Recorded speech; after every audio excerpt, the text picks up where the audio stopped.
Hello and welcome to this week's What Were They Thinking? We begin with something rather upbeat. The new SpaceX Crew Dragon, after successfully docking with the International Space Station this week, it landed back on Earth with relative success. The Crew Dragon is interesting in this case, as it autonomously docked with the International Space Station and delivered its load of supplies and equipment. This included a life-size fake astronaut. Next we continue with the horror show that is Chinese social engineering. Based on recent stories, we are aware of the fact that China observes the behavior of all of its members, and increasingly adds restrictions based on that. We are now aware of yet another product that the Chinese government is looking at. They are tracking the fertility of their female citizens and have a list of those that they call Breedready. In other words, women who are fertile and of an age to have children. Data which in most circumstances is rather disturbing. This was discovered when a researcher was looking into open Chinese databases. He tweeted his evidence. The series of screenshots he gave indicates that women are either given a score of 1 or 0, based on whether or not they are likely to have children. Fortunately, the Chinese who are aware of this have taken it in stride, even going so far as to describe it as a prologue to The Handmaid's Tale. Hopefully their society will not turn into the same sort of dystopia.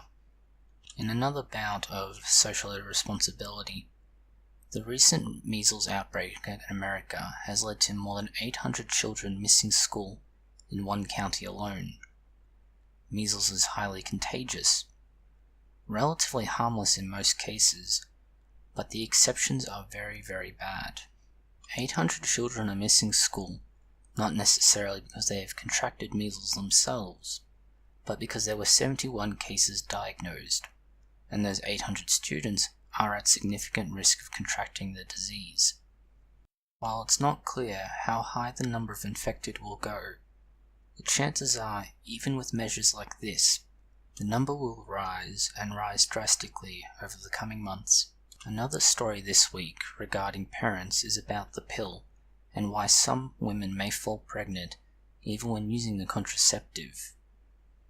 An investigation with 350 women who were of a reproductive age were identified as having a particular gene involved with the breakdown of the chemicals used. This is an interesting landmark study in genotyping, fertility, and birth control. At present, the findings are only preliminary, and further investigation is needed, but it is an interesting avenue of investigation. Another study of pregnant women was even more interesting, as they found an association between autism, pregnancy, and vaccinations. Not that the vaccines cause autism, but the lack of vaccination leaves the child more vulnerable.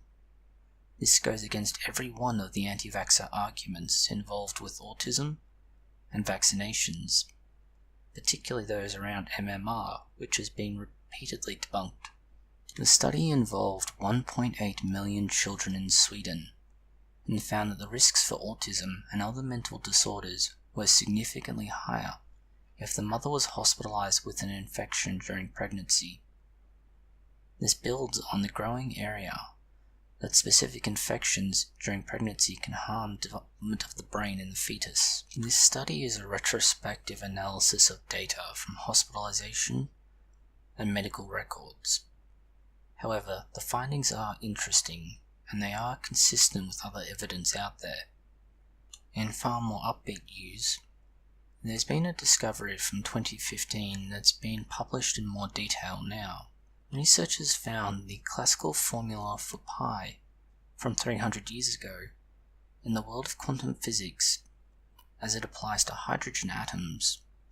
The short version is, one of the researchers was giving a lecture on quantum mechanics and something known as the variation principle.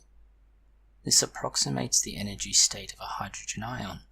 They noticed an unusual trend in the ratios, and with the assistance of a mathematician, they found proof of something called the Wallis formula. The Wallis formula was developed in 1655. This is yet another marriage of physics and mathematics. Thank you for watching this video. If you have found it interesting, consider liking, sharing, and subscribing. Please post any comments, questions, or suggestions below.